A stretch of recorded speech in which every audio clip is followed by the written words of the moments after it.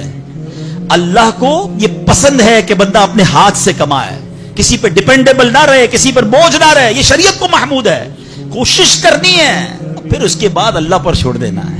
کوشش سے انکار نہیں ہے, مگر صرف کوشش کرتے کرتے نمازیں بھی جا رہی ہیں, بھروسہ بھی رب پہ جا رہا ہے, یقین بھی ختم ہو رہا ہے, صبح سے شام مال کما رہا ہے, یہ محمود نہیں ہے, یہ پسندیدہ نہیں ہے. تو ان دونوں چیزوں میں فرق کرنا ہے اور اللہ پر یقین رکھنا ہے. پھر دیکھیں انشاءاللہ کیسے دنیا اور آخرت کی برکتیں ملتی ہیں. تو بہرحال میرے پیارے اسلامی بھائیوں, کاش یقین مل جائے تو پھر دیکھیں یقین کیسے کام بناتا ہے. امام حسن بصری نے ایک حدیث پاک بیان کی.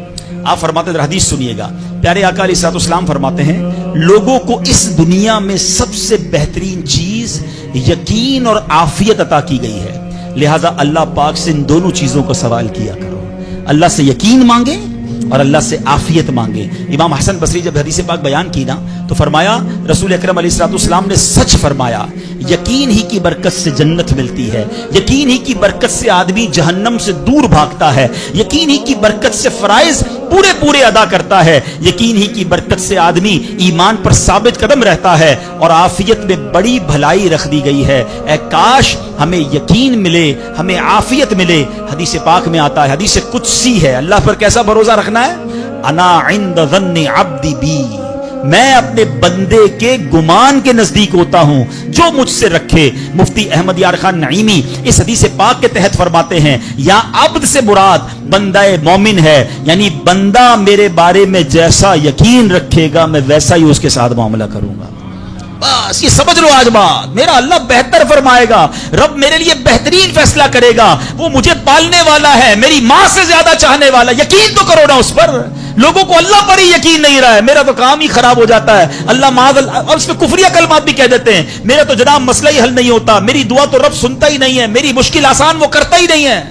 تم کھڑے نہیں ہو سکو گے. تم اللہ سے بدگمان نہ رہنا. اللہ کرے کہ انسان یہ سمجھ جائے کہ مجھے رب پر اچھا گمان رکھنا ہے. شاعر کہتے ہیں نا, جو سوچتا ہوں وہی بات ہونے لگتی ہے.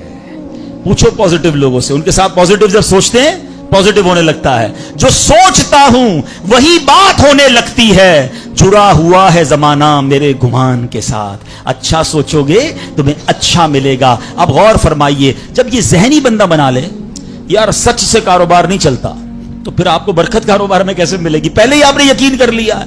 جب یہ ذہن بنا لے کہ نماز کے لیے وقت نکالا تو کام میں نقصان ہو جائے گا, تو پھر کام میں ترقی بھی نہیں ملے گی. اب ذہن بنا لیا کہ ترقی کے لیے صرف دنیا کی ڈگریاں کمانی ہیں, تو پھر قرآن کریم کی برکات کہاں سے نصیب ہوں گی؟ جب یہ ذہن بنا لیا کہ آج نیکی کا دور ہی نہیں ہے, کچھ لوگوں کا ذہن بن گیا ہے بھائی جناب کوئی نیکی کا دور نہیں ہے, تو پھر نیکی کی برکت بھی نہیں ملے گی. ذہن پازیٹو رکھیں, ذہن اچھا رکھیں, انشاءاللہ آپ دیکھیں آپ کے ساتھ اچھا ہونا شروع ہو جائے گا. میرے پاس وقت کم ہے ورنہ اس پر تو پوری ریسرچ موجود ہے. آپ پازیٹو سوچتے ہیں تو پازیٹو انرجیز آپ کی طرف متوجہ ہو جاتی ہیں. اب تو سائنس بھی کہتی ہے نیگیٹو سوچتے ہیں تو نیگیٹو انرجیز آپ کی طرف متوجہ ہوتی ہیں. آپ ڈی مورلائز ہونا شروع ہو جاتے ہیں, آپ کے حوصلے ٹوٹنا شروع ہو جاتے ہیں. اور جس کو ول پاور کہا جاتا ہے, جس کو اچھا سوچنا کہا جاتا ہے, اگر بندہ یہ کرنا شروع کر دے پھر دیکھیں اس کے کام کیسے بن جاتے ہیں. تو اللہ کرے کہ ابھی یہ بات سمجھ آ جائے کہ ہمیں اپنے رب سے انشاءاللہ یقین حاصل کرنا ہے. حضرت خالد بن معدان رحمت اللہ تعالی علیہ فرماتے ہیں تعلموا الیقین کما تعلموا القرآن, یعنی یقین کو بھی ایسے ہی سیکھا کرو جیسے قرآن سیکھتے ہو. میں نے بھی اسے سیکھ کر حاصل کیا ہے. سبحان اللہ. اب یقین سیکھنے کے لیے, یقین حاصل کرنے کے لیے علماء نے بڑے طریقے لکھے. پہلے تو بندہ دعا کرے کہ اے اللہ مجھے اپنا یقین عطا فرما. بڑی پیاری دعا حضرت ابوبکر صدیق کیا کرتے تھے, اللہم حب لی ایمانا و یقینا و معافاتا و نیہ, اے اللہ مجھے پکا ایمان, پختہ یقین, عافیت اور سچی نیت عطا فرما. اللہ پاک سے دعا کرتے رہیں اور ایسے لوگوں کے ساتھ رہیں. آخری بات کر لیتا ہوں جناب, پرابلم پتہ کیا ہے؟ ڈی مورلائز بندہ پتہ کہاں ہوتا ہے؟ اس کا یقین متزلزل کب ہوتا ہے, وہ کیسے شک اور شبہ والی لائف میں آ جاتا ہے. یہ صحبت سے ملتا ہے.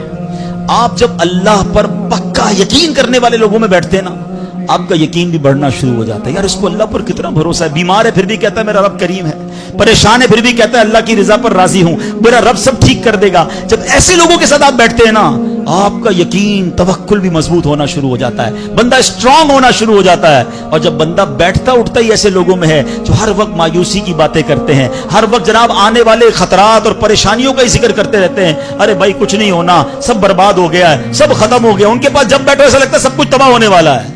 ایسے لوگوں کے ساتھ نہ بیٹھیں, حوصلے والے لوگوں کے ساتھ بیٹھیں, توکل والے لوگوں کے ساتھ بیٹھیں, اللہ سے محبت کرنے والوں کے ساتھ بیٹھیں. پھر دیکھیں انشاءاللہ آپ کے کام کیسے سیدھے ہو جائیں گے. ایک آخری بات چلے کر لیتا ہوں, اللہ پر بھروسہ, اللہ کے فیصلوں پر یقین کیسے حاصل ہو. مجھے یہ کیسے پتا چلے کہ یار یہ چیز میرے لیے بہتر ہے. میں نے کئی بار اپنے بیانات میں یہ ایگزامپل دی ہے, میں دوبارہ دے دیتا ہوں, شاید کسی کے دل پر اثر کر جائے. میں مثال دیتا ہوں. ہمیں بعض اوقات بندہ پتہ ہے اللہ سے یقین کہاں ٹوٹتا ہے, جب بندہ دعائیں مانگتا ہے, التجائیں کرتا ہے, بڑی رو کر التجا کرتا ہے, مصیبت میں ہوتا ہے, اس کو کوئی چیز چاہیے ہوتی ہے اور اس کو نہیں ملتی ہے, تو بندہ کہتا ہے رب تو میری سنتا ہی نہیں ہے. اتنی دعائیں کی, مسجد میں جا کے کی, مکے مدینے میں جا کے کی, فلاں بزرگ سے بھی دعا کرے, نہیں ہو رہا میرا کام. جب بندے کا کام نہیں ہوتا نا تو اس کو لگتا ہے کہ یار میں اللہ پر کیسے بھروسہ کروں. یہاں جا کر شیطان حملہ کرتا ہے. اب آئیے اس وسوسے کو کیسے ختم کریں. آپ میں سے کئی ایسے مجھے نظر آ رہے ہیں جو والد ہوں گے یا بڑے بھائی ہوں گے. آپ کا کوئی چھوٹا بیٹا یا چھوٹا بھائی ہو اور بیمار ہو جائے, اس کو بخار ہو جائے, گلا خراب ہو جائے اور وہ رونے لگے. آج کل ویسے بھی سیزن ہے کہ ابو میں نے آئس کریم کھانی ہے, میں نے ٹھنڈا شربت پینا ہے. اچھا بتائیے آپ اسے ٹھنڈا شربت پلائیں گے؟ وہ رو رہا ہے آپ کے سامنے, آئس کریم کھلائیں گے اسے؟ جواب دیجئے. نہیں, وہ رونے دیں گے آپ اس کو. آپ کا ایک دوست برابر میں بیٹھا ہو اور کوئی کہے یار کیسے ظالم ابو ہیں, بچہ رو رہا ہے دے دینا اسے آئس کریم, تو آپ ایک جواب دیتے ہیں میں والد ہوں, مجھے پتا ہے اس کو کب کیا دینا ہے. ایسا ہی ہے نا. اب ذرا دل پر ہاتھ رکھ کے میرا جملہ سننا, تم والد ہو, تمہیں پتا ہے بیٹے کو کب کیا دینا ہے, میرے مالک کو نہیں پتا مجھے کب کیا دینا ہے. میں رو رہا ہوں, میں گر گڑا رہا ہوں, میں تڑپ رہا ہوں, وہ نہیں دے رہا, ارے یہی بہتر تھا. ہو سکتا ہے کہ میں جو مانگ رہا ہوں مجھے مل جاتا تو میرے لیے اور برا ہوتا. علماء کہتے ہیں کسی کا امیر ہونا اس کے لیے اچھا ہے کیونکہ وہ غریب ہوگا تو وہ ایمان سے متزلزل ہو جائے گا. کسی کا غریب ہونا اس کے لیے اچھا ہے کیونکہ اگر اسے مال دے دیا جائے گا تو اس کا ایمان چلا جائے گا, وہ غلط کاموں میں پڑ جائے گا. کسی کو اولاد دینا اس کے لیے اچھا ہے اور کسی کو بے اولاد رکھنا اس کے لیے اچھا ہے. ہو سکتا ہے بیٹا ایسا ہونے والا ہو جو بڑا ہو کے باپ کو ہی مار کے گھر سے نکال دے. کیا ہم نے نہیں دیکھے ایسے واقعات؟ ایسی اولاد نہیں دیکھی جو ماں باپ کو قتل کر دیتی ہے. لوگ کہتے ہیں اس سے بہتر تو بچہ ہی نہ ہوتا. ارے رب بہتر جانتا ہے مجھے کیوں بیٹا نہیں مل رہا, مجھے کیوں بیٹی نہیں مل رہی, مجھے کیوں اولاد نہیں ہو رہی, مجھے کیوں مال نہیں مل رہا, میں اب تک گھر کیوں نہیں لے سکا. ہو سکتا ہے میرے رب نے اس کے بدلے میرے لیے بہت ساری نعمتیں رکھی ہوں. کاش یہ بات سمجھ آ